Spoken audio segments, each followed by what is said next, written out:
es un artículo publicado creo que en Science por un investigador que se llama Mark van Ramsdonk, por eso decía yo antes lo de los holandeses con estas cosas de la gravedad cuántica, que de la Universidad de Vancouver, la Universidad de British Columbia en Vancouver. Y por cierto, que esta persona ganó en 2010 el premio de la Gravity Research Foundation, que es algo muy prestigioso, ¿no? En estos estudios de temas relacionados con la gravedad. El artículo se titula Space Time from Bits, espacio-tiempo de bits. No, a partir de bits. Sí, yo creo que sería una mejor traducción. Sí, a partir de bits, mejor traducción, correcto. Entonces, esto corremos el peligro que se nos escape rápidamente de las manos, pero bueno, esto es Coffee Break, no pasa nada, nos gusta que las cosas nos vayan de las manos, pero antes de que se nos vaya de las manos, me gustaría que explicáramos esta idea, ¿no? Del It from Bit, que creo que viene de Wheeler al final, un poco es quien empezó a dar la vara con esta idea de que los objetos fundamentales de la física no son las partículas, como nos contaron en el colegio, las partículas fundamentales y tal. Aquí solemos hablar de los campos cuánticos como los objetos fundamentales, ¿no? Pero cuando nos vamos a la frontera de intentar entender la gravedad cuántica, hay gente que habla de que el objeto fundamental no son partículas, no son campos, son bits, es información. Que de alguna forma nuestro universo es una representación de procesamiento de información. Y esto, a ver cómo lo explicamos sin que suene a que vivimos en una simulación como Matrix, ¿vale? Porque inmediatamente, porque además es que encima, esto además tiene que ver con holografía. Quiero decir que aparte del it from bit, que de que la información es la unidad básica de procesamiento, luego veremos que este trabajo en particular y esta línea de investigación ya es que encima tiene que ver con holografía, ¿no? Pero que es otra cosa diferente, que no, tampoco quiere decir que sea una simulación la cosa. Luego lo explicaremos. Pero bueno, la idea de It from Bit, si pudiéramos empezar por ahí, quizás Alberto nos puede hacer una introducción y luego ya entramos un poco más en tertulia. Sí, yo reconozco que del trabajo original de Wheeler en donde propuso esto no sé mucho, ¿vale? Porque no lo he leído y no sé muy bien en qué contexto estaba hablando él. Yo, como físico que ha estudiado en el siglo XXI y tal... ensayo, perdona, del año 89, me molesté en buscarlo y lo estoy mirando un poco por encima, ¿no? El artículo, vamos a poner las referencias del blog por si alguien tiene interés, del año 89. Aunque sospecho que la idea estaba por ahí desde un poquito antes, ¿no? Yo creo que incluso en los 70 o antes. Bueno, digamos que a veces las ideas están por ahí flotando y cristalizan en un momento dado, ¿no? Bueno, yo como persona que ha estudiado física en el siglo XXI y tal, cuando pienso en esto de la física es información, en realidad lo primero que pienso es en las interpretaciones de la mecánica cuántica, ¿no? En esta teoría que es tan problemática, en la que, bueno, problemática, o sea que es una teoría muy exitosa, pero que tiene una serie de rasgos difíciles de interpretar, como por ejemplo pues el famoso colapso de la función de onda, y que hay gente que defiende que esos rasgos se entienden mejor si tú piensas que la física cuántica no es una teoría de los objetos, no es una teoría de los electrones o de los átomos, sino que es una teoría de la información que transportan esos objetos. Y que por eso es una teoría cuyas predicciones siempre son cuál es la probabilidad de que yo mida no sé qué. Es decir, cuál es la probabilidad de que yo extraiga esta información en concreto de este sistema, ¿no? Entonces, a mí en ese sentido, yo interpreto el it from bit como es que a lo mejor la teoría fundamental de la física que tenemos ahora mismo, que es la cuántica, solo habla de información. Eso no es it from bit, ¿vale? It from bit exactamente es que la realidad emerge de la información, literalmente. Pero bueno, yo lo restringiría y diría, oye, es que a lo mejor la teoría que tenemos, la teoría cuántica, es una teoría de información, ¿no? Y en ese sentido ya es interesante. Recuerdo que estuve mirando un poco ese ensayo y él precisamente, creo que su motivación era un poco esa, que decía que en cuántica tú lo que puedes es preguntarle a la teoría qué resultado te va a dar una determinada medición y con qué probabilidad. Y que era difícil plantearse qué era lo que estaba pasando por debajo de eso y que lo importante era qué resultado ibas a obtener, como que al final, o sea, que lo importante es la información que tú puedes tener del sistema, ¿no? Y que él lo que consideraba era que quizás eso era más fundamental de lo que pensábamos y que realmente es la información lo que subyace a la física cuántica y que todo lo demás pues son un constructo con el que adornamos las cosas, pero que realmente solamente ese bit, ese estado para arriba o para abajo es lo que es fundamental en la teoría, ¿no? Sí, voy a hacer de tertuliano de la ciencia. Ya sabéis que los tertulianos utilizan muchas frases hechas, como y aún diría más o cosas así. Pues ahora yo voy a decir, bueno, pues todos los objetos y tal es una propiedad emergente, ¿no? Pues decir que Sí. algo es una propiedad emergente es como de súper tertuliano. Sí. Eso es una expresión que cuando empecé a oírla me resultaba muy llamativa y creo que ya he entendido lo que es. Quiere decir que no es fundamental, que hay Sí, otras cosas que son exacto. fundamentales y que sea emergente quiere decir que la teoría te lo saca, ¿no? Como Exacto, algo. pero es una de esas frases que suena muy bonito y que realmente pues, podrías usar palabras más llanas para decir la misma cosa.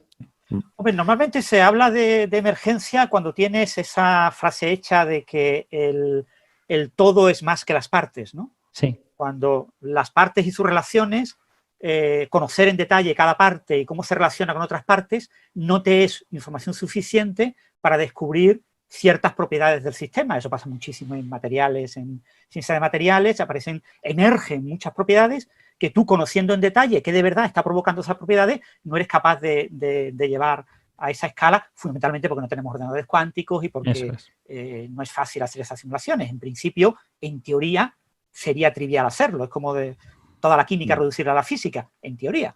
Pero en la práctica Sí, no podemos. Es como un decir ejemplo... es como decir que un huracán es un objeto emergente de las simulaciones hidrodinámicas, de las ecuaciones hidrodinámicas, ¿no? Pero bueno. Sí, o sea que un huracán es una cosa que sucede cuando tú pones un gas sometido a una cierta temperatura y a unas ciertas condiciones de composición. Pues eso ocurre, ¿no? Y de rotación y de. Bueno. Exacto. No, pero hay incluso un ejemplo más mundano, bueno, no sé si es más mundano, pero como que yo estoy más acostumbrado a él, que es los hadrones, ¿no? Los cosas como protones, ¿no? Los protones se supone que están hechos de quarks y de gluones y tal y cual, pero es un estado muy complejo de quarks y gluones haciendo cosas y no sabemos todavía a día de hoy por completo cómo llegar desde los quarks hasta el protón. Alberto, será algo más mundano para ti, que trabajas en física de partículas. Para la gente mundana no es nada mundano hablar de protones y quarks. Pero todo el mundo tiene un montón adentro. Tiene toda la razón. Tan complicados no serán cuando hay tantos. Yo creo que también cuando la emergencia, o sea, así como una pregunta clave para hacer algo emergente es cuando algo es mucho más que la suma de sus partes, o como mínimo más que la suma de sus partes, ¿no? Es decir, no está contenido algo que si miramos las partes nunca vamos a ver ese algo, digamos, como deducción de las partes.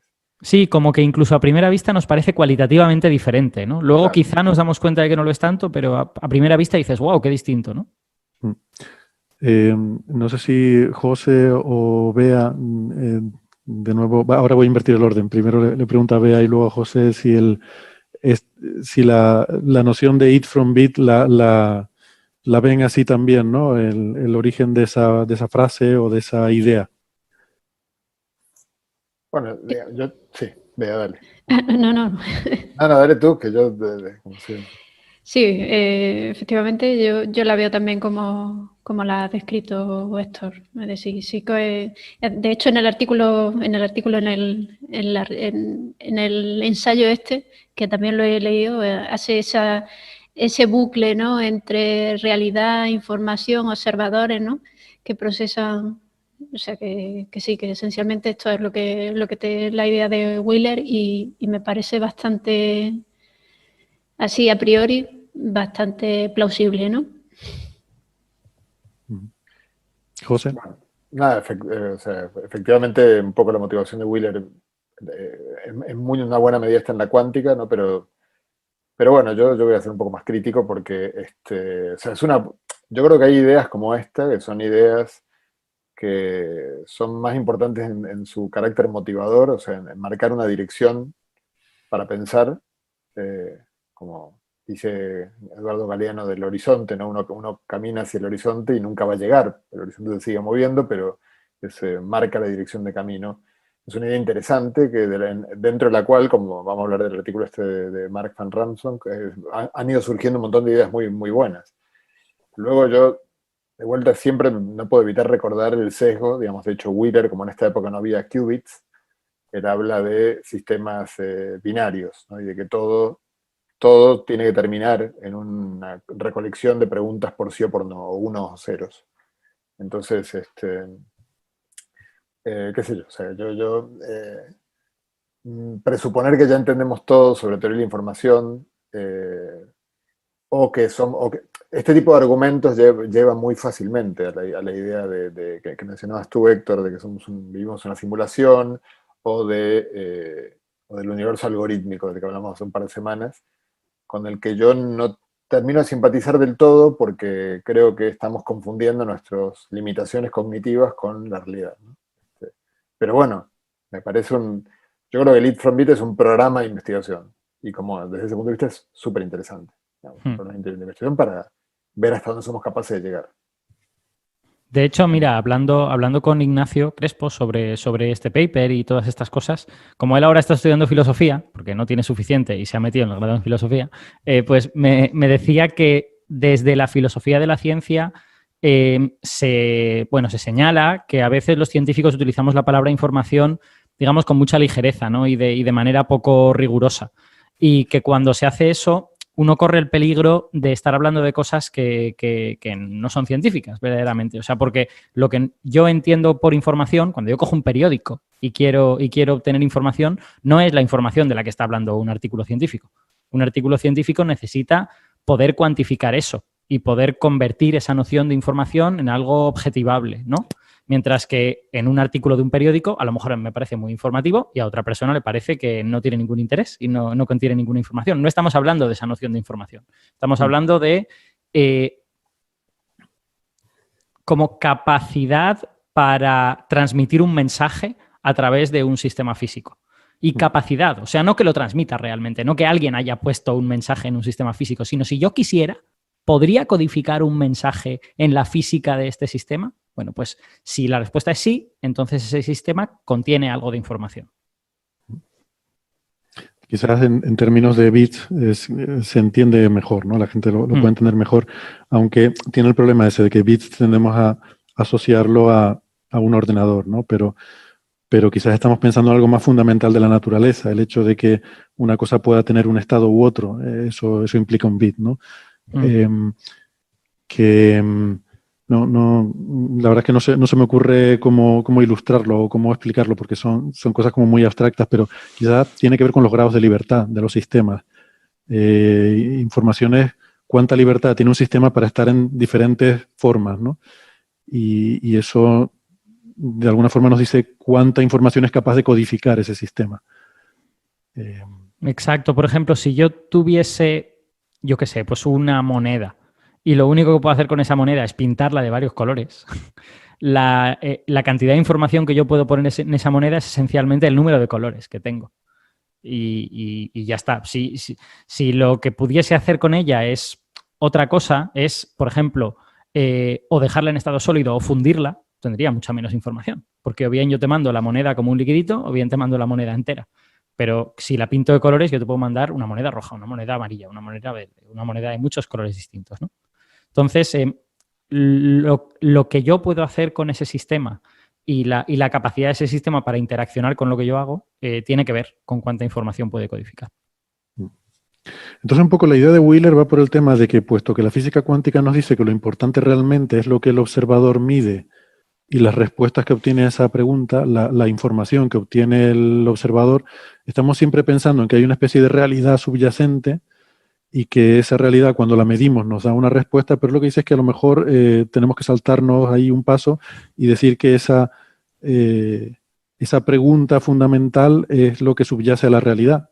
El hecho de que pueda haber observadores haciendo preguntas quiero decir que ese es un poco el razonamiento filosófico por el cual entiendo yo, ¿no? Leyendo ese ensayo, no sé si lo he entendido bien, que es lo que a él le motiva a pensar en esta idea de que al final todo emerge de la capacidad de codificar información en la naturaleza, ¿no? Y de ahí el hecho de que it from bit quiere decir que it, o sea, los objetos, emergen de bit, de información. Que luego esto se generalizó a it from qubit, de que tienen que ser bits cuánticos, ¿no? Pero bueno, eso ya es una generalización de esa idea, ¿no? Sí, yo también creo que hay como filosóficamente varias maneras de enfocar esto. O sea, tú has descrito una de ellas en las que dirías, no, la información es lo fundamental y el resto de esta cosa que llamamos realidad, objetos, campos cuánticos, partículas, no sé qué, en realidad son cosas como compuestas, ¿no? O derivadas de esa información. Bueno, esa es una manera de verlo, como estableciendo una jerarquía, pero también se puede ser un poquito más agnóstico y se puede decir, no es que los mismos fenómenos físicos que yo puedo describir utilizando partículas, campos, lo que sea, también los puedo describir usando solo información. Y no digo que uno sea mejor que el otro, solo digo que, bueno, pues quizá no sabemos muy bien qué es lo que es la realidad, ¿no? Si es una cosa o si es la otra, porque se puede describir con dos lenguajes distintos y ambos lenguajes pueden ser exitosos en esa descripción.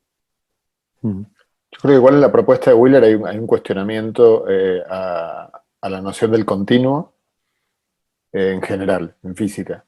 Ni hablar también en el espacio, en el tiempo. Él arranca el ensayo diciendo 4 nos y 2 de ellos son no al continuo, no espacio, no tiempo. Digamos, en principio el continuo obligaría a infinita información. El número de puntos reales son infinitos, ¿no? Entonces, o sea, bueno, a un tipo de infinitos distinto al de los infinitos computables en un número de bits, que siempre es un número natural, que puede ser infinito también, pero infinito numerable, ¿no? Entonces, bueno, es una, como digo, no tenemos, yo creo, veo difícil que uno pueda algún día comprobar si es. Antes hablaba Francis, creo que mencionaba el tema de qué es un trabajo, una idea científica. Entonces, evidentemente esto está en el límite entre ciencia y filosofía, porque es un postulado, ¿no? Digamos, un marco teórico para pensar. Bueno, podría suceder lo siguiente. Podría suceder algo análogo a lo que ocurrió con la relatividad general y la gravedad de Newton. O sea, es decir, si descubriésemos mañana o cuando fuese una teoría que trabaja solo con información y que consigue explicar más cosas que las teorías que ya tenemos y además explica todo lo que explican las teorías que ya tenemos, pues de alguna manera sería como un argumento a favor de decir, oye, pues igual la información es más fundamental, porque resulta que te explica todo lo que tienes y además otras cosas distintas, ¿no? Eso puede pasar o no pasar, sí. Pero... Evidentemente. Yo lo veo complicado. Es que también me parece que, por decir una palabra que quizás es un poco fuerte, perversiones de esta idea son las que llevan al trabajo de Wolfram, por ejemplo.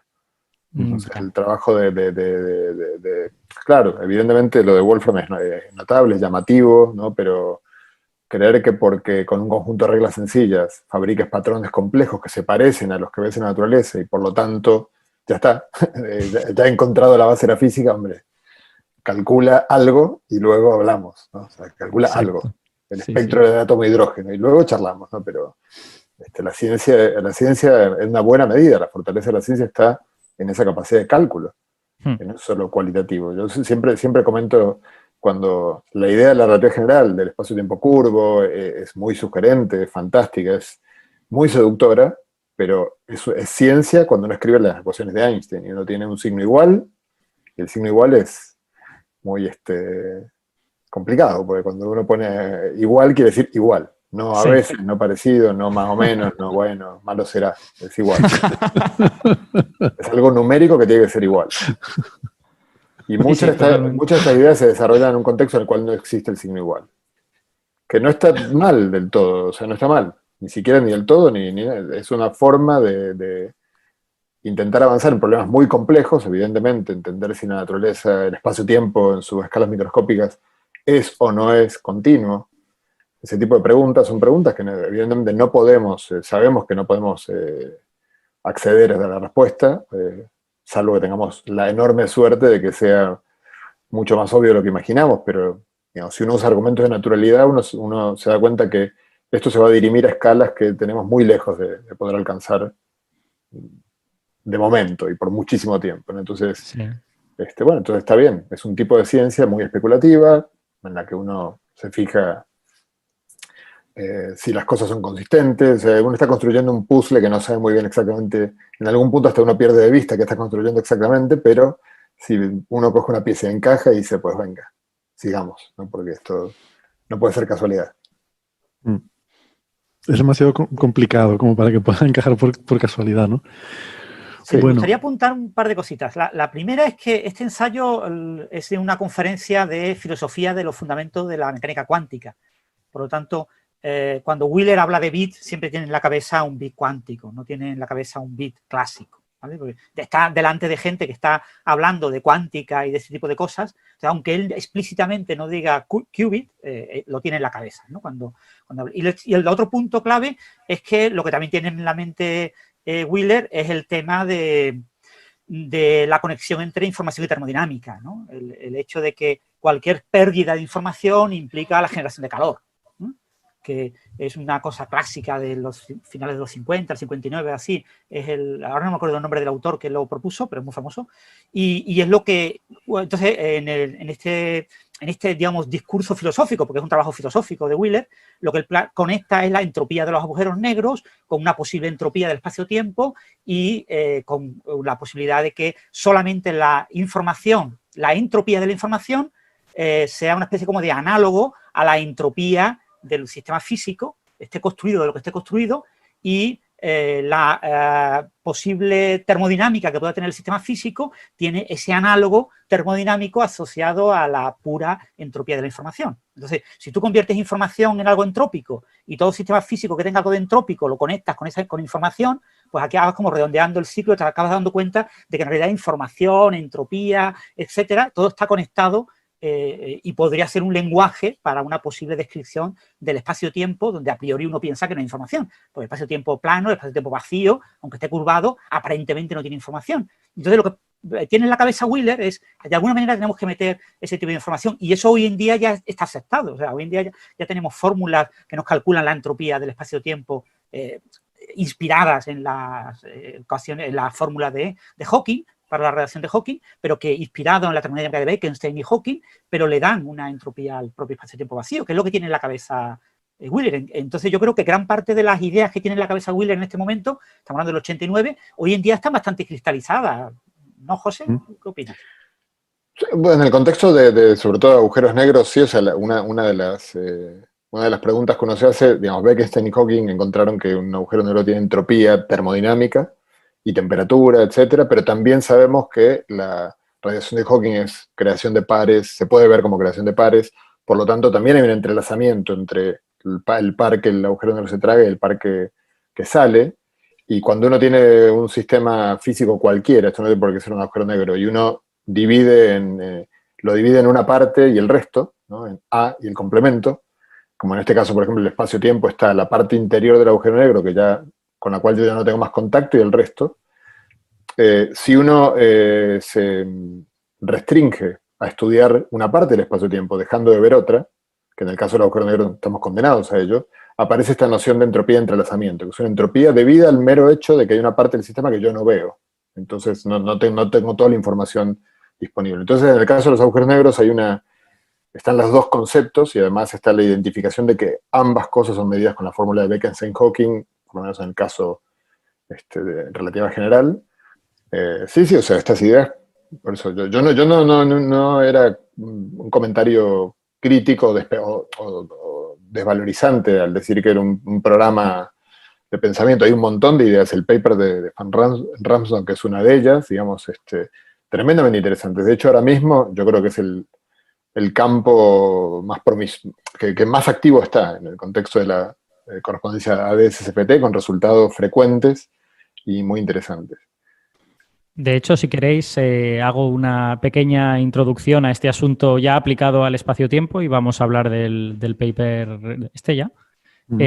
A mí, de hecho, yo empecé leyendo este paper, pero como me daba cuenta de que no sabía demasiado, por no decir que no sabía nada de este tema, pues me he leído unos cuantos más. Y de hecho he llegado a un review que me ha gustado mucho, y que creo que lo he puesto en las referencias y lo pueden encontrar allí los oyentes, que es un review de Brian Swingle, que yo no lo conozco, pero sospecho que es un físico de cuerdas, por la manera en que habla. No sé si alguno de vosotros sí que sabéis quién es.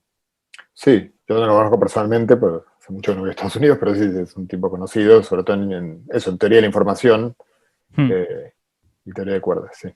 Pues tiene un review, digamos, que es más que un review, es una especie como de coloquio, yo creo que relativamente accesible, en Annual Reviews of Condensed Matter Physics, y ahí pues te da unos cuantos argumentos de por qué podríamos pensar que esta cosa que llamamos espacio-tiempo es algo que tiene que ver con la información.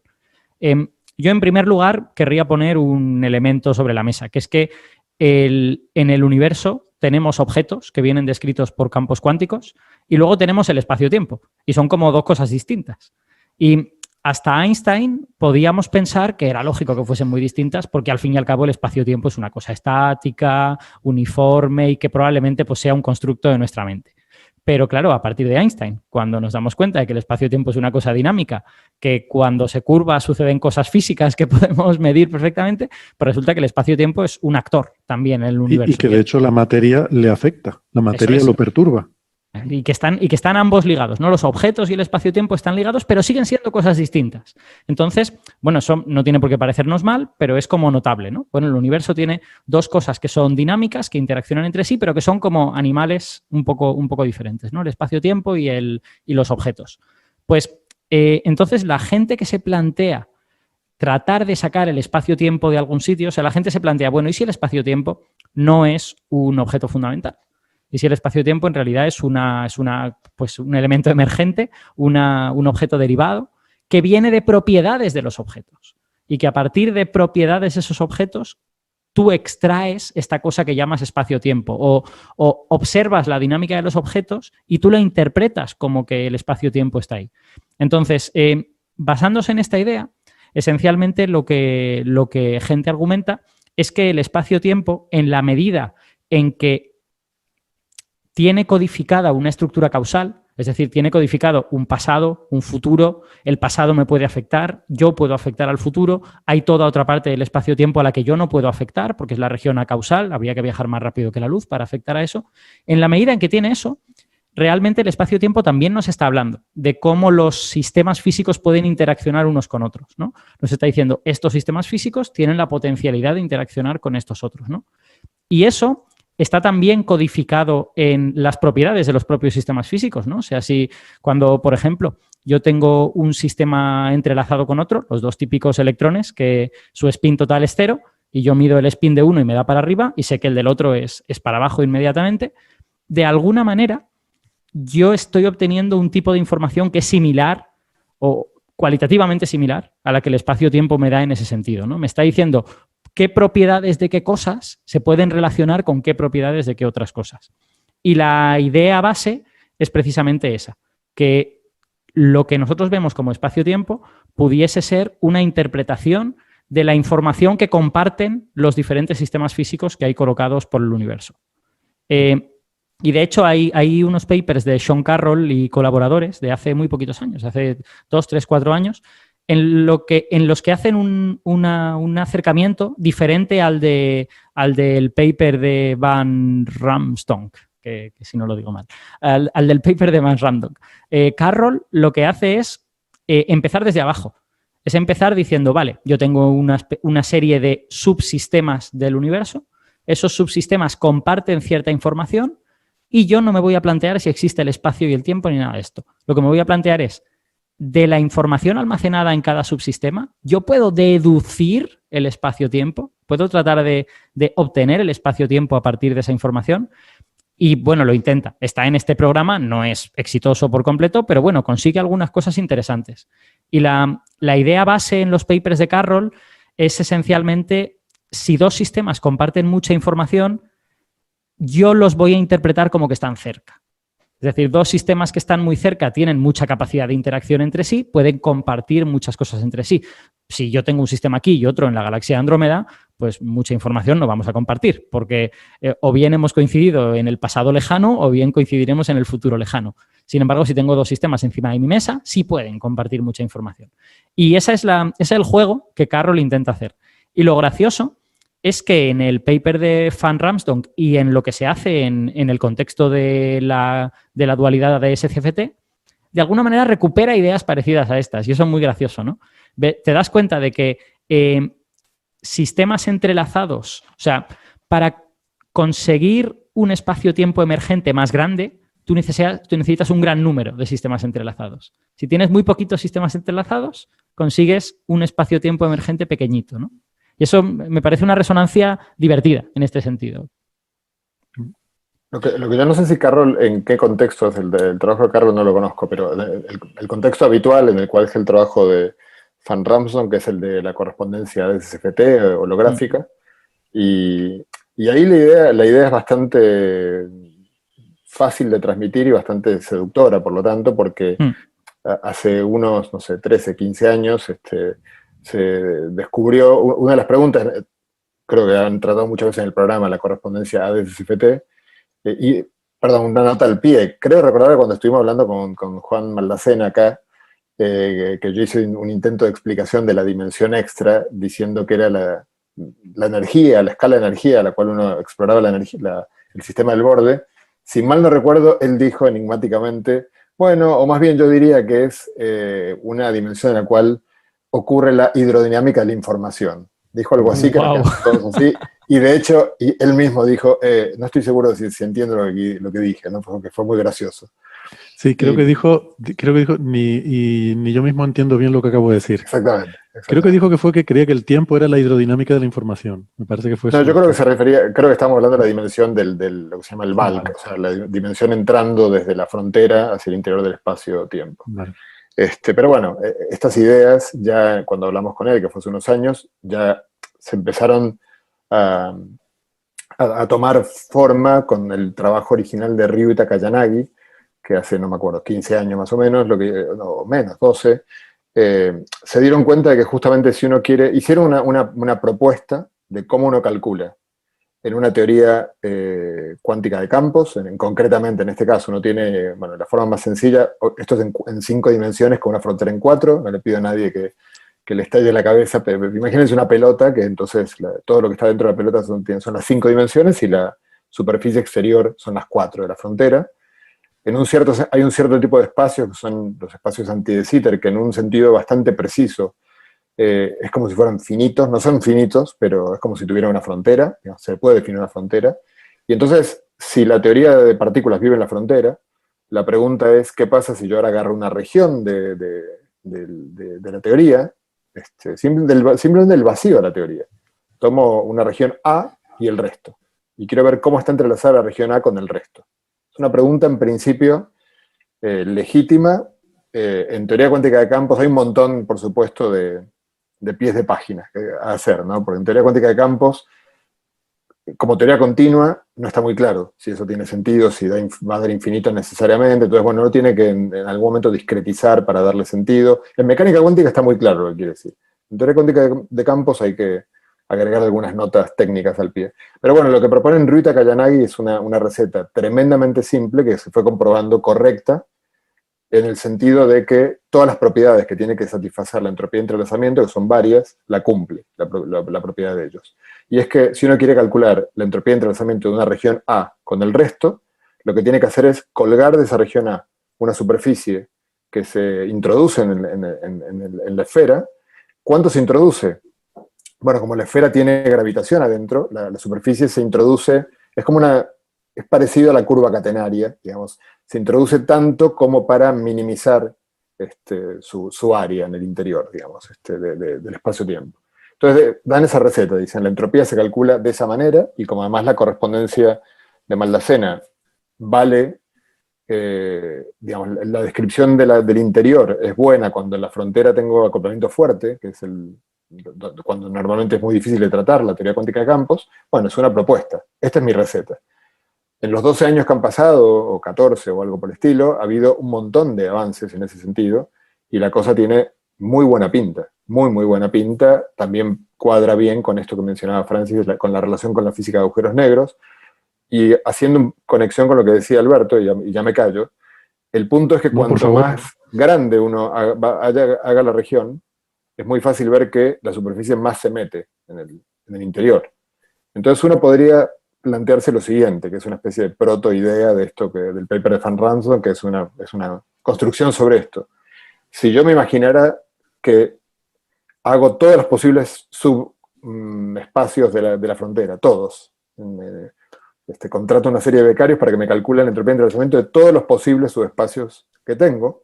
Como los subespacios pequeños van a meterse poco en el espacio interior, los subespacios grandes se van a meter mucho, el cálculo de todos me va a reconstruir el espacio interior. Con la información de todas las entropías de entrelazamiento de la frontera, reconstruyo toda la información de la geometría interior. Ese es un poco el puntapié inicial de esta lógica. tiene sentido, o sea, parece algo que perfectamente posible. Pareciera que los dos elementos completos de cada uno, la completitud del espacio-tiempo y el entrelazamiento, parecieran ser dos conjuntos ponderables, que puede ser que sean el mismo, ¿no? Claro, la gracia y lo que relaciona Bueno, tú has preguntado antes, José, que en qué ámbito hablaba Carroll de estas cosas. Él trata de hacer algo lo más agnóstico posible en ese sentido. O sea, él obviamente está motivado por ADS-CFT y lo menciona en sus introducciones y tal, pero luego coge simplemente un sistema cuántico, en mecánica cuántica y tal y cual. O sea, trata de hace casi como una especie de toy model en ese sentido, de cogerte un sistema con ciertos entrelazamientos y calcularse una serie de cosas. No lo embebe dentro de una teoría mucho más elaborada y más sólida como es ADS-CFT, sino que hace casi algo que es un juguete. No sé si, José, si te ayuda. Lo que hace Carroll es trabajar en las redes de tensores MERA, M-E-R-A. Sí. ¿Vale? Sí, sí, que es lo que también habla mucho Swingle en este artículo que dice Alberto. Sí. Bueno, entonces yo lo que quería comentar por lo que ha dicho José es que lo que yo he contado de Carroll y lo que José ha contado en realidad son la idea de base es la misma, ¿no? Porque lo que se trata de hacer en el contexto de ADS-CFT es que tú tengas esa teoría en el borde, esa teoría cuántica en la frontera, en la que no hay gravedad, y tienes una teoría en el interior de la esfera en la que, aparte de cuántica y todo esto, tienes gravedad. Y lo que se han venido descubriendo como pistas, yo creo que no está demostrado formalmente, pero creo que sí hay pistas, es que la dimensión adicional del interior de la esfera emerge del entrelazamiento que hay en la frontera. O dicho de otra manera, que tú puedes describir ese entrelazamiento como una dimensión espacial adicional. O sea, no estás como obteniendo todo el espacio-tiempo a partir de un entrelazamiento ahí, sino que partes de una teoría que tiene unas ciertas dimensiones y pues unos sistemas cuánticos entrelazados y dices que eso es equivalente a otra teoría que tiene una dimensión más y de alguna manera estás como obteniendo una sugerencia muy, muy interesante, muy sugestiva, de que entrelazamiento y dimensión espacial tienen una conexión, ¿no? Aquí quizás se nos fue el haber introducido, estamos hablando de ADS-CFT, estamos hablando de esa correspondencia que es la dualidad de Maldacena, a la cual hemos dedicado mucho tiempo, incluso creo que 2 programas especiales, ¿no? Con el propio Juan Martín, incluso cuando se cumplieron 30 años, 20 años, de la 20 años. 20, sí. 20. Que es esta equivalencia, ¿no? Existe una equivalencia formal en esa pelota que decía José, entre una teoría cuántica en la frontera, en la superficie de esa pelota, y una teoría con gravedad en el interior, ¿no? Todo esto viene al final del intento de entender cómo se puede juntar gravedad con física cuántica, que son estas dos cosas tan incompatibles, y resulta que, sorprendentemente, de forma muy misteriosa, tú puedes esa teoría con gravedad en una dimensión adicional, en ese volumen del interior de la esfera, tú esa teoría la puedes traducir, puedes establecer un diccionario, que es lo que es esta correspondencia, con una teoría conforme, ¿no? Una teoría cuántica conforme en la frontera que tiene una dimensión menos. Y esto que está diciendo Alberto ahora es que parece que hay cierta relación entre el entrelazamiento en esa superficie que podría actuar como una dimensión adicional que quizás sería la que estaría asociada con esa dimensión extra que tiene el interior de la esfera, ¿no? Entiendo que eso es lo que decías. Sí, quería decir exactamente eso, pero es que además lo chulo, que yo como no domino mucho de ADS-CFT en particular, pues creo que no está demostrado, pero como que hay muchas indicaciones, es que realmente tu teoría en el borde y la teoría dentro son teorías diferentes. O sea, pueden tener campos diferentes y pueden tener algunas propiedades diferentes. Y de hecho, a menudo si la teoría dentro tiene un acoplamiento débil, la teoría fuera tiene un acoplamiento muy fuerte. Y lo que pasa cuando hay acoplamientos fuertes, pues es todas estas cosas de los gluones que forman protones y tal y cual, las teorías se vuelven muy complicadas. Entonces, lo curioso es que en principio pues no se sabía muy bien qué parte de la teoría en el borde es la que hace emerger esa dimensión adicional. Y parece que poco a poco se está acumulando evidencia de que la dimensión adicional proviene exclusivamente del entrelazamiento dentro de la teoría en el borde y no tanto de la interacción fuerte, de los campos que hay ahí Y eso me parece como algo muy potente, ¿no? Porque tú tienes una teoría que puede ser muy complicada, que tiene muchos elementos y que seas capaz de como diferenciar, de separar, decir, no, fijaos, lo fundamental para crear esa dimensión adicional es el entrelazamiento. A mí eso me parece potentísimo. Sin duda. De esto, si recuerdan, tuvimos un episodio en el que pusimos una entrevista con Leonard Susskind y estuvimos hablando de estos temas así de forma bastante divulgativa, ¿no? Él ya lo comentaba, ¿no? Que esta idea de que el entrelazamiento era un aspecto fundamental en el entendimiento de la relación entre gravedad o espacio-tiempo y teorías ahí se me ha ido.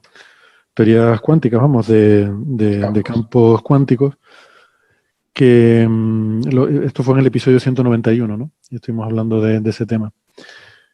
Bueno, si quiere entonces podemos hablar ya del paper yo no sé si, José, tú lo conoces porque me dijiste que habías tenido a alguien trabajando en algo parecido a esto. Bueno, nos hemos cruzado alguna vez. De hecho, cuando yo estuve en Estados Unidos, los estudiantes de doctorado en Harvard tienen una especie de seminario, solo estudiantes de doctorado, que no pueden ir los profesores, y suelen invitar a los postdocs. Entonces me invitaron una semana a dar el seminario y luego te invitan a cenar. Y justo era esta misma época, porque era Thanksgiving, el Día de Acción de Gracias, y yo tenía, bueno, mi hijo, que era, bueno, muy pequeño en ese momento, era la primera vez que nos tocaba en Estados Unidos el Día de Acción de Gracias. No, perdón, Halloween, Halloween. Se me mezcló. Halloween. Sí.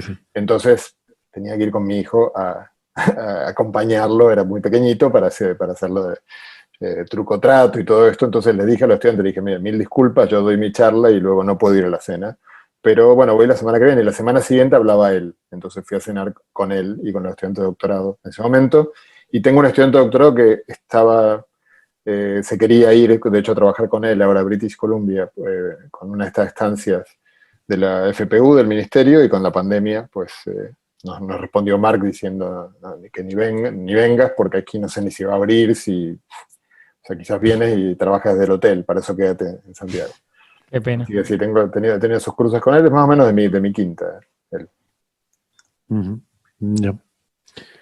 Bueno, ¿nos quieres resumir un poco, Alberto, un poco el artículo rápidamente? Porque entiendo que te queda poco tiempo, ¿verdad? Nos tenías que dejar ahora. Sí, me tengo que ir en 7 u 8 minutos.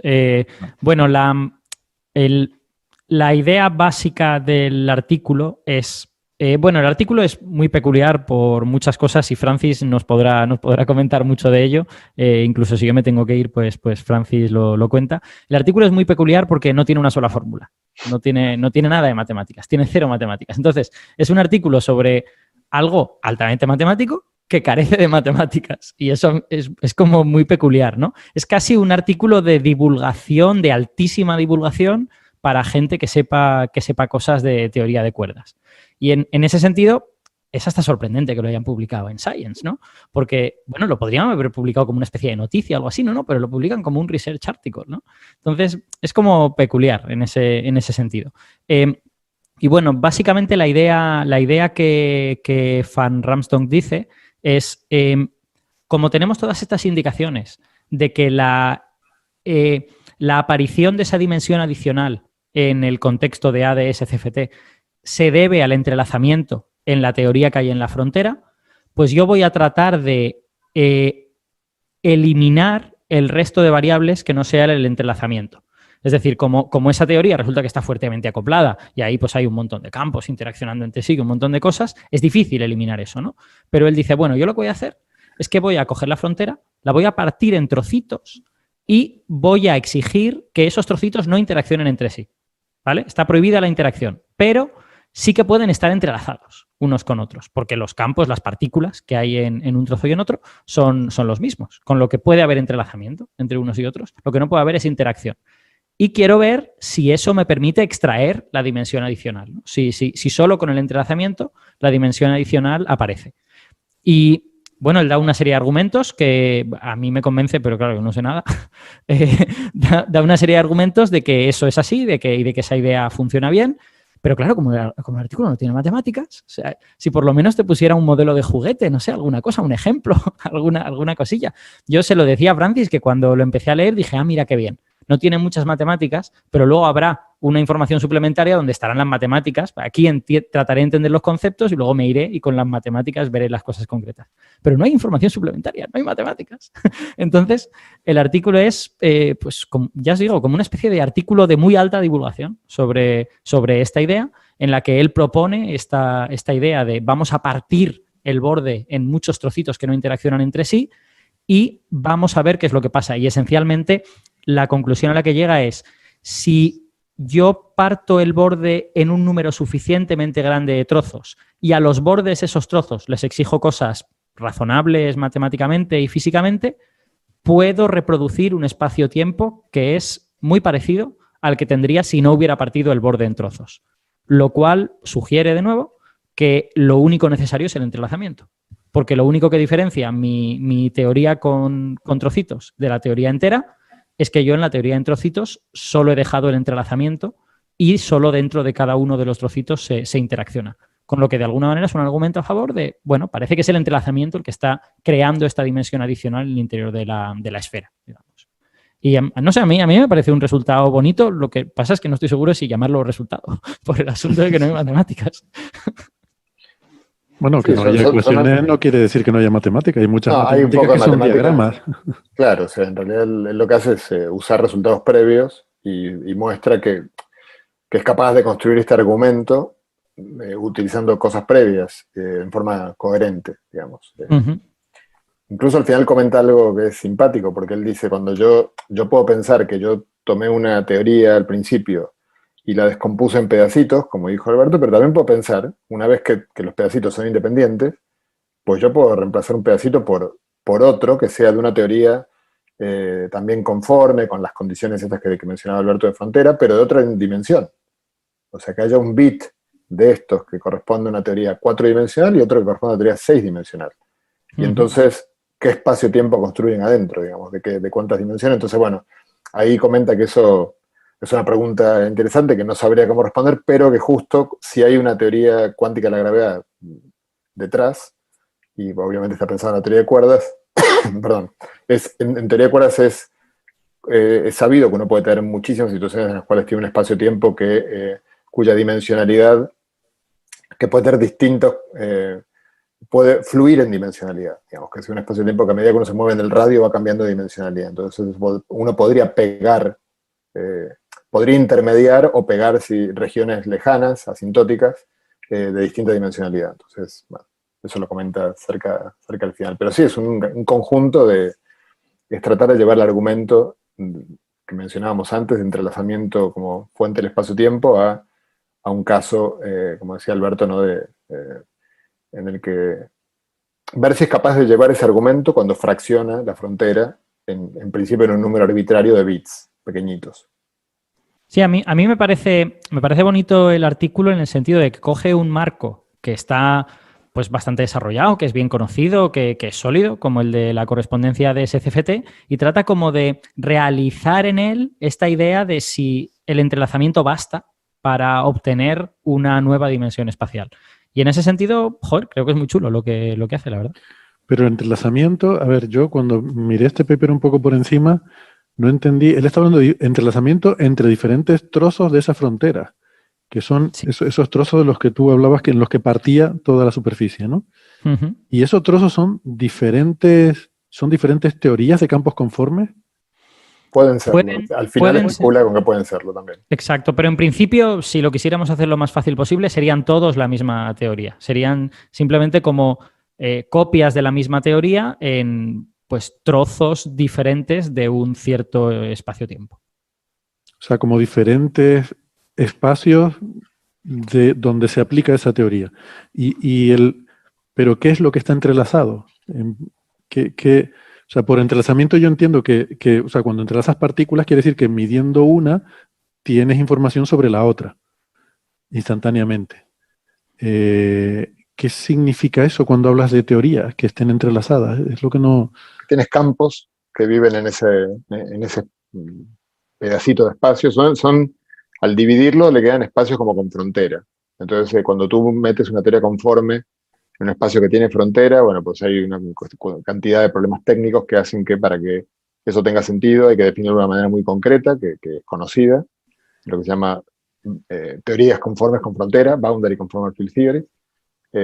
Y el entrelazamiento es entre, o sea, tú tienes campos viviendo en cada uno de los pedacitos, y entonces estos campos, aún en el vacío, digamos, lo que yo antes mencionaba, si en el vacío una región la divides en A y su complemento, en una parte y su complemento, tienes un entrelazamiento entre los grados de libertad de los campos en la región A con los que están fuera de la región A. Sí, Entonces, hay que recordar que aunque haya vacío, tú puedes medir cosas. O sea, que el vacío es un estado y que tú puedes medir propiedades. Y que muchas de esas propiedades de media dan 0, pero cada medida individual igual no da 0. Entonces, tú puedes obtener correlaciones entre esas medidas. O sea, quiero decir, correlaciones son cosas del tipo, yo mido aquí y si me da -1, me va a dar +1 en el otro sitio. en el otro lado. Ya. Qué interesante. Y ese tipo de correlaciones son esa información compartida, ¿no? Que lo bueno que tiene es que esa información compartida se puede cuantificar y se puede objetivar, ¿no? De alguna manera. Se calcula, si tú tienes dos sistemas A y B y tú les puedes calcular la entropía a esos dos sistemas, pues la información que comparten es la entropía de A más la entropía de B menos la entropía de la unión de los dos. ¿Vale? Si comparten algo de información, la unión de los dos contiene menos información que la suma del uno y el otro. Entonces, la información que comparten es la resta y ya está. Bueno, Alberto, creo que nos tenías que dejar, ¿no? Sí, yo creo que será lo mejor para no tener que ir corriendo por ahí. Pues nada, muchas gracias. La verdad que es apasionante este tema. Nos quedaremos hablando un poco más del tema sin ti. No será lo mismo, pero bueno, así podemos criticarte a gusto también. Sí, por favor. O sea, quiero decir, yo que sepáis que hace 2 semanas de esto sabía muy poco y ahora sé muy poco más epsilon. Entonces, es perfectamente probable que haya dicho cosas mal, así que por favor, corregidme si lo he hecho. No, es broma. Nada, gracias por haber venido. Hasta la semana que viene. Nada, un placer. Chao, chao. Chao. Pues muy bien, me sigue costando, como dicen los ingleses, el meterme en la cabeza, el wrap my head around en esta idea de entrelazamiento entre teorías, ¿no? Entre vacíos, pero supongo que, como decía Alberto, es el hecho de que tú puedas hacer una medida del vacío en un determinado subespacio de estos y eso pues instantáneamente colapsa, ¿no? Pensando en la terminología esta de funciones de onda que colapsan, colapsa el vacío de la otra, del otro subespacio. ¿Sería algo así? No sé, Francis, Bea, ¿tienen alguna otra forma de explicarlo? A ver si explicándolo de más formas me queda más claro. No, tú puedes definir el estado del sistema. Una vez que divides en dos un sistema, A y su complemento, entonces ahora te puedes preguntar si los estados vas a tener estados del sistema completo que sean factorizables en A por su complemento y estados que no son factorizables, que son los estados entrelazados, que no puedes factorizar como el producto de un estado que vive íntegramente en A con un estado que vive íntegramente en B. Entonces la entropía de entrelazamiento de A o del complemento la obtienes básicamente sumando, como tú no vas a mirar una parte o A o su complemento, tú decides, suponte que vas a mirar la región A, entonces lo que haces es no mirar la otra región, quiere decir sumar sobre todas las posibilidades en otra región. Estás esa entropía de algún modo está midiendo tu ignorancia, la ignorancia que decidiste al optar por mirar una parte del sistema y no mirar la otra. Así aparece entrelazamiento entre regiones. En el vacío, incluso en el vacío. Depende del contenido de campos que tenga la teoría, pero es un cálculo en principio hecho en el vacío. Vale, ese es un concepto nuevo para mí. Siempre había pensado en entrelazamiento entre partículas, ¿no? Sí, y recuerda, Héctor, que en mecánica cuántica nunca se entrelazan partículas, ¿vale? O sea, no se entrelazan nunca objetos ni sistemas, solamente se entrelazan estados. Es decir, asociados a propiedades. Tú puedes entrelazar de un fotón la polarización horizontal y no entrelazar pues, otras propiedades del fotón. De un electrón puedes... cualquier sistema cuántico que tenga varias propiedades, varios observables, tú puedes entrelazar en uno de esos observables, pero no en los demás, ¿no? Claro. Hombre, a mí este artículo me parece como prometedor para que la gente joven le dé vueltas a la cabeza, pero en estado todavía muy verde, muy emergente, que queda todavía, estamos en estas cosas de conjeturas, así mucha palabrería, ¿no? Muy al estilo del It from Bit, ¿no? De Wheeler, ¿no? Esto aquí el autor, en la versión original del artículo, en Archive, le llamaba It from BC Bit, ¿no? BC por Boundary Conformal Theory, ¿no? Por bits, cada entidad que conforma el espacio-tiempo, en ese borde del espacio-tiempo en el que está representada, está físicamente representada por una teoría conforme con una teoría de campos conformes con borde o con frontera, pues cada una de esas entidades, no sabemos qué son esas entidades, pero imaginemos que se pueden identificar con una teoría conforme, pues en cierto sentido, pues hay una cierta noción de entrelazamiento, como ha comentado José. Bueno, en mi opinión no está nada claro que podamos entrelazar bien esas teorías. Ese tipo de ideas todavía queda por formularlas bien, ¿no? No creo que esté... Yo por lo menos me he leído otros artículos de este autor y no me acaba y de otra gente que cita, y no me queda claro cómo, utilizando la integral de camino euclidia, logra obtener un entrelazamiento efectivo entre esas teorías conformes que comparten unas mismas fronteras. No me queda nada claro. Y veo que se juega mucho con fórmulas, como diciendo, bueno, yo pongo esta fórmula y digo que la entropía más o menos parece parecida y venga, aceptamos burro por animal de compañía. Pero no me queda claro que sea una cosa que esté bien sustanciada, que fluya naturalmente. Pero bueno, como motor y como germen para que gente joven le dé más vueltas a estas ideas, pues yo creo que puede ser muy prometedor. Bien. O sea, hay una prueba, digamos, creo que el artículo que tiene una prueba así, bueno, muy cercana a una demostración, es un artículo de Maldacena con un estudiante, bueno, un antiguo estudiante, que ahora ya no es estudiante, Aitor Levkovich, que a pesar de su apellido es vasco, el nombre lo delata. El nombre lo delata. Sí, el nombre lo delata, en el cual hace una demostración del por qué la fórmula de Ryuta-Kayanagi calcula la entropía de entrelazamiento en la frontera, que es bastante técnica, pero que es lo más cercano, creo yo, al cálculo que recién mencionaba Francis, de cómo hacer exactamente en la teoría cuántica de gravedad esa integral funcional en el espacio euclídeo que te justifique esta relación entre lo que ocurre en el volumen y lo que ocurre en la frontera. Entonces, de ahí parte un poquitito la confianza en que esto está bien, pero la conjetura de Maldacena tiene un montón de estos elementos del diccionario que son a veces son casi adivinaciones, ¿no? O sea, alguien inspirado que dice esto malo será que no sea esto otro, por supuesto siempre con buenos argumentos, y luego se empieza a comprobar y a ver si las cosas funcionan. Yo creo que concretamente con el tema del entrelazamiento, es curioso porque hay veces se está trabajando mucho en el tema, y hay veces que se definen conceptos que se supone que corresponden a conceptos que se podrían aplicar en teoría cuántica de campos, pero que al final la única definición, la única expresión, acá yo tampoco soy un experto, así que puede que esté diciendo algo que no sea compartido por mis colegas, pero me da la impresión de que a veces se definen cosas en teoría cuántica de campos relacionadas con el entrelazamiento, que uno no sabría qué calcular en teoría cuántica de campos. En realidad la única receta de qué calcular es la que da la conjetura. Entonces entonces empiezan a aparecer un montón de papers que prueban cosas y uno dice, pero exactamente qué estás calculando. O sea, si yo algún día quiero comprobar eso, ¿qué calculo en la frontera?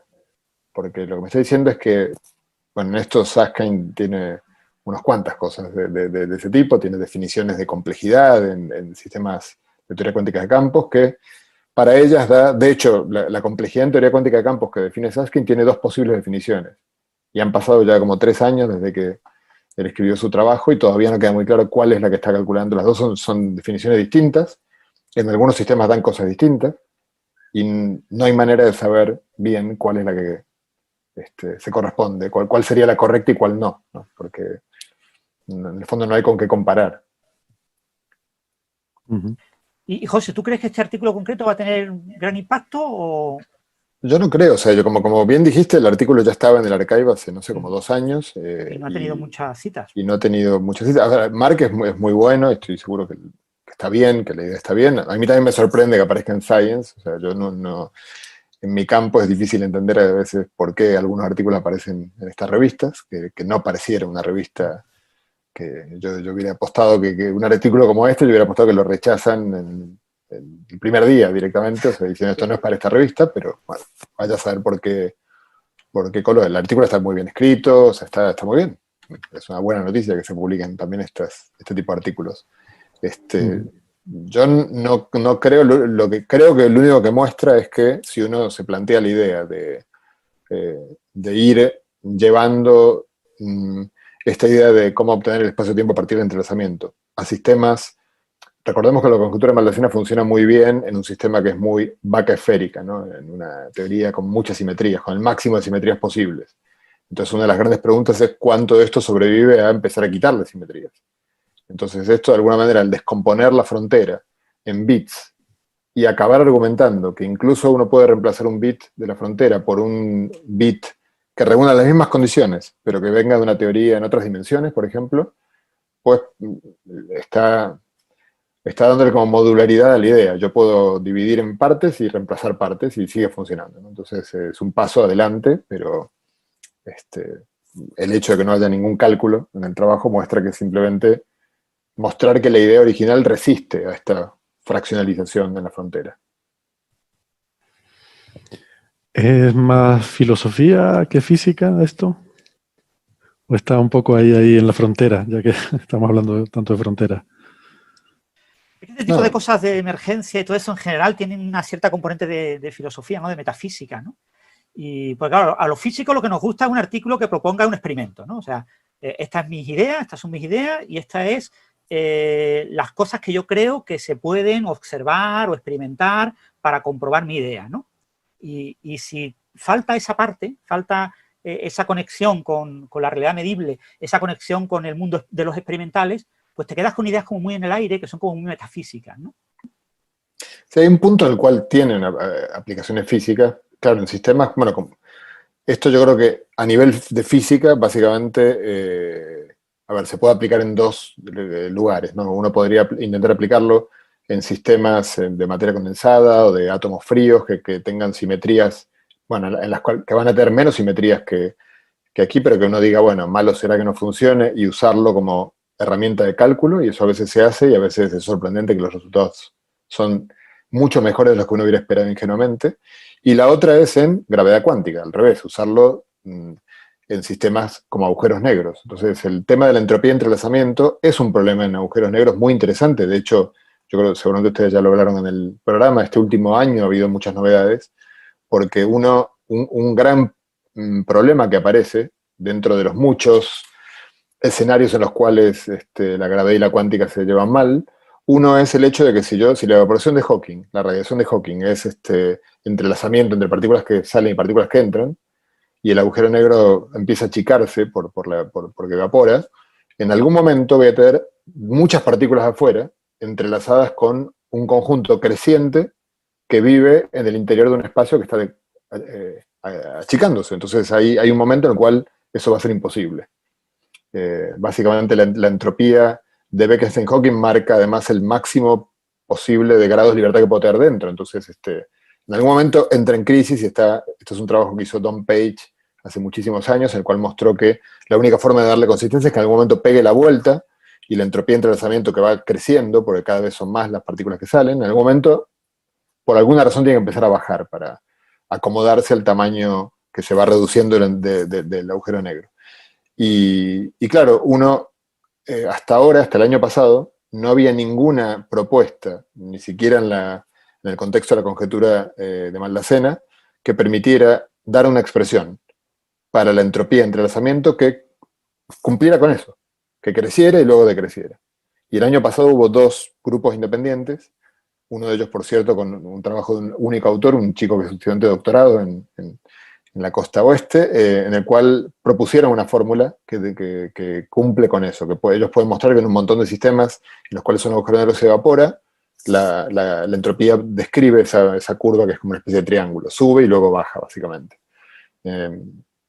Entonces estas propuestas, digamos, por supuesto que eso, si recordamos que un agujero negro se evapora en unos 10 a las 70 años, no sé si llamarlo física eso, porque claramente no veremos uno hacer esa curva, pero bueno, las teorías de la física tienen que ser coherentes, consistentes entre sí. Y si no, cada vez que no lo han sido en el pasado, hemos descubierto que había algo mal, ¿no? Entonces, estas ideas parecen muy abstractas y parecen filosofía, pero tienen un punto en el cual tienen un asidero que es, bueno, dar una descripción coherente de la evaporación de Hawking, concretamente.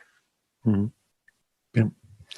Sí, yo al hecho de que haya un margen de 10 a los 70 años no lo veo como en fin, un problema fundamental, esencial, lo veo como un problema práctico de cosas que tiene que ver con nuestra vida limitada, pero es un tema práctico, no es un tema fundamental. Déjale a los oyentes del ejercicio de calcular qué episodio va a ser el que se va de Coffee Break a transmitir cuando entre 70 años. También depende del tamaño del agujero negro, ¿eh? Si cogemos uno suficientemente pequeñito... Sí, claro, pero... No, bueno, y este tipo de cosas se harán con análogos de agujeros negros, nunca con agujeros negros como tales, ¿no? Se pueden usar análogos, tanto en física de estado sólido, como análogos hidrodinámicos, etcétera, de agujeros negros. Estaba condensado Bose-Einstein, por ejemplo, se está trabajando mucho, y con esos análogos se puede intentar hacer algo parecido a verificar estas fórmulas de forma experimental. Es muy difícil, ¿eh? No es nada fácil, pero se está trabajando en ello. Bueno, o intentar simular un universo, ¿no? A lo mejor el problema es que las criaturas que te aparezcan ahí dentro empezarán a preguntarse de dónde vienen las leyes fundamentales y que si hay bits, que son los que, si es la realidad, son bits y observadores y tal. Bueno, vamos a ir pasando de tema. ¿Alguna concluding remarks, ¿no? Últimas conclusiones sobre este artículo.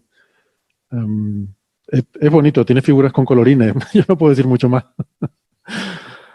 Vale. Las figuras son muy sugerentes, ¿no? Y las ideas parecen que están... O sea, este hombre, esta es la segunda parte de un artículo que escribió en 2010, entonces ha publicado muchos otros artículos, muchísima gente ha publicado... El artículo de 2010 fue muy citado, tiene más de 1.200 citas, una barbaridad. Entonces, hay mucha gente trabajando en estas ideas, ¿no?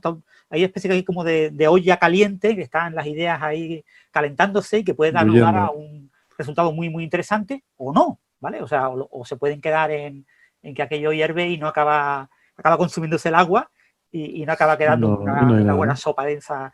Entonces hay que esperar, entonces habrá que venir y retractar todos estos papers, porque no llevan a nada.